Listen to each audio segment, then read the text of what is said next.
Can the deferred sales trust operate at a loss? The answer is yes.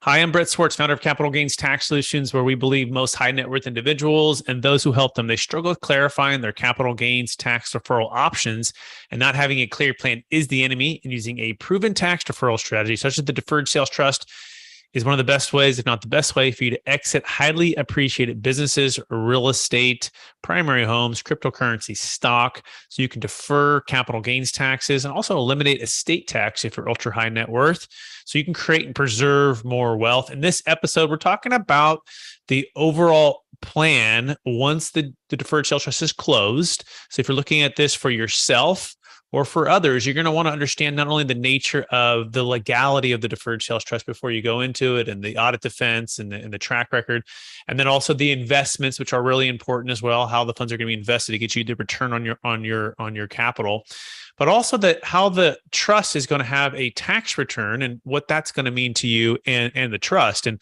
one of the most common questions is, Brett, I don't understand how the trust can operate at a loss. And if it can operate at a loss, that's great. But it seems like if it's earning some capital, earning interest, growing in its wealth, that it's going to have to pay taxes. And the answer is, well, it all depends. But most of the time it's operating at a loss. And here's why: because it's able to accrue the interest of what it owes to you, even if it hasn't paid you out.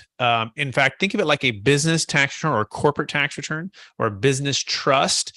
It has income and it has expenses, and to the extent that it has expenses, right, that out earn or greater than the income and the dividends and the interest that it's earned on these investments, it's able to expense that. I mean, if you think of it like a multifamily property, if you own that, you have your cash flow, right? You have your income and you have your expenses, and that equals your cash flow. But that you also have what's called depreciation, which is, if you take what's called accelerated depreciation, using what's called cost segregation, and right now in 2022, by the way, you still have the last year to do bonus depreciation, which is a good time to consider that if you're selling something. But in that scenario, they're able to do a paper loss of depreciation to offset your income. And that's a beautiful way to, what we like to say, tax flow your situation, not just cash flow, but look for ways to deduct, look for ways to offset the cash flow, so you're not getting hit with huge tax. It's a beautiful way that businesses do this all the time. By the way, Amazon is famous for this, and they go out and they buy a bunch of other companies, or they invest in their own company, and they take a lot of their profits and they're just pouring it back into the company and continue to build and build and build and build, oftentimes operating at a loss every single year. Of course, they're creating more jobs, and those jobs are creating more tax revenue, and those do create more taxes for the IRS and the authorities. But that's kind of the idea here. So backing it all the way back down to the deferred sales trust, remember the nature of the deferred sales trust is that you are the lender. Right, you are the lender, which meant you loan the funds to the trust in exchange for the promissory note. That's your asset. And that promissory note, which I'm going to share on my screen right now, is an expense to the trust. In other words, what it owes to you is an expense, and that expense builds and it builds and it builds, and it actually starts to compound over time, because at the nature of it, it's typically an 8% compounding rate of return net of the fees. The fees can be about 1.5% to 2% per year, just depending on the amount that's in the trust and where and how the funds are invested. So if you think about this, you have one expense of this promissory note, which is 8% compounding on your money. Okay. And this is a sample deal, which the net proceeds, this particular deal actually was about a $7 million sale. And they had a substantial amount of gain. They also had a substantial amount of tax liability that they wanted to defer, and so they were able to defer it. But what netted into the trust was about $3 million, and at an 8% compounding rate of return, you're going to see this accrued interest that's building up. And I want you to think about this accrued interest as an expense, because it is an expense to the trust. Remember, the trust is a separate entity from you, and it owes you this money, right? This 3 million plus this 8% compounding rate of return. And so you're going to see, as each month goes by, the interest is accruing.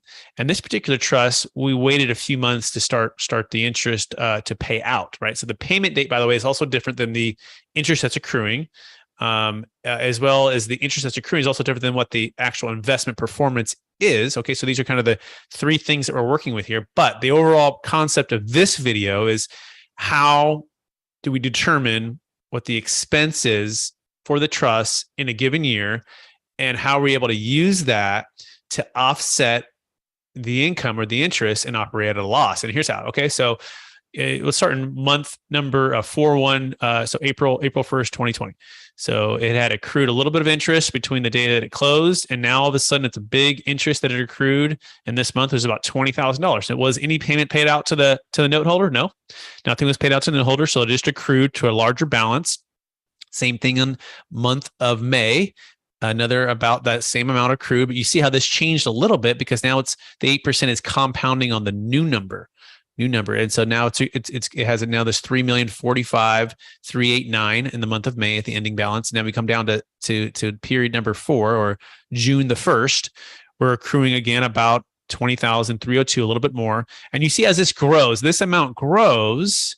And so in fact, in 2020 alone, if you just take 20,000, we'll keep it simple, by 1, 2, 3, 4, 5, 6, 7, 8 months. 8 months, so 20,000, just to keep it simple, about eight months is about $160,000 of an expense that's been accrued by the Deferred Sales Trust. So the question is, as well as another, about a point and a half. So let's call it 9.5 to 10%. That's accrued because of the fees that's paid to me, the trustee, and the financial advisor who's managing the account.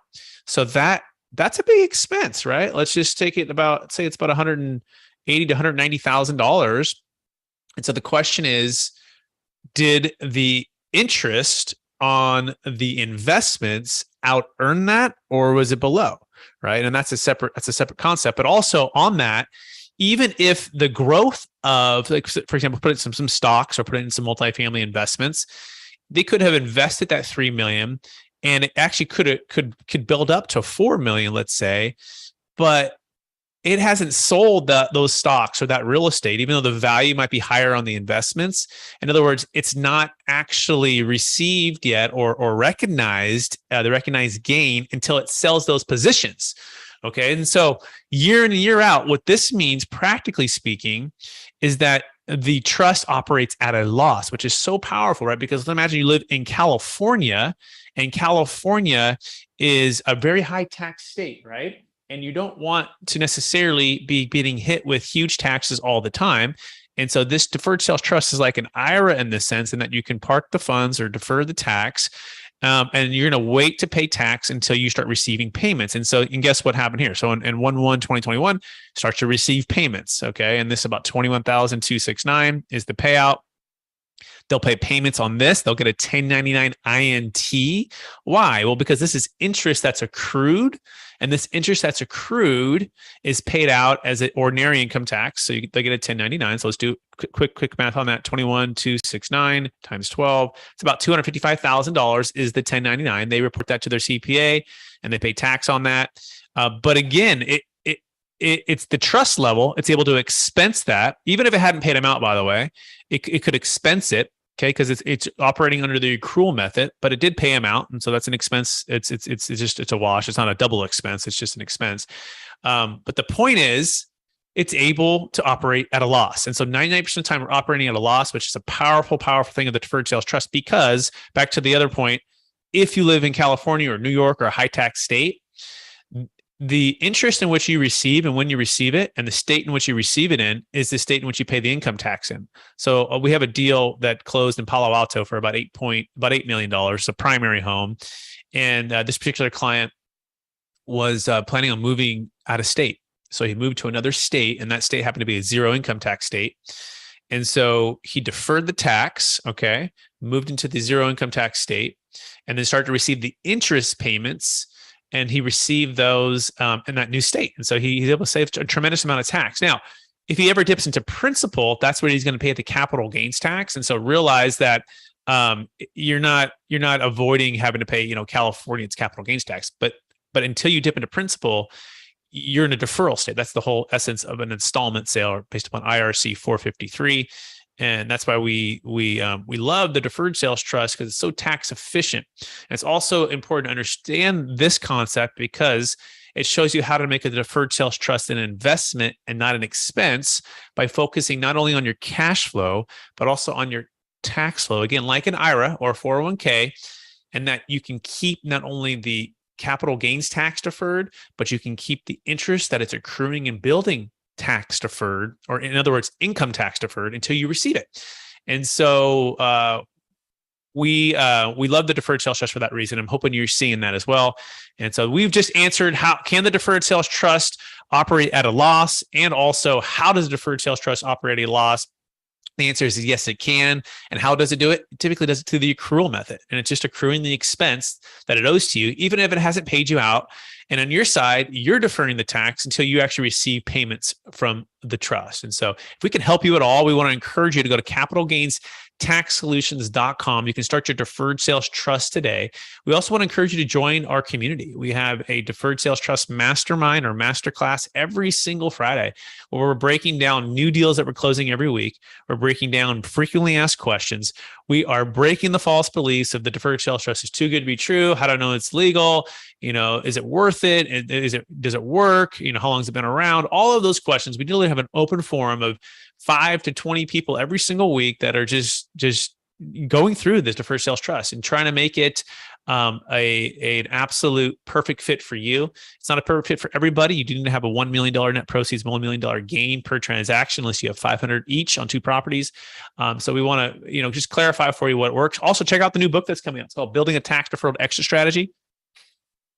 And it's we've got a number of people that are in the book, like Kevin Harrington from Shark Tank, and financial advisors and commercial real estate syndicators and operators, multifamily experts.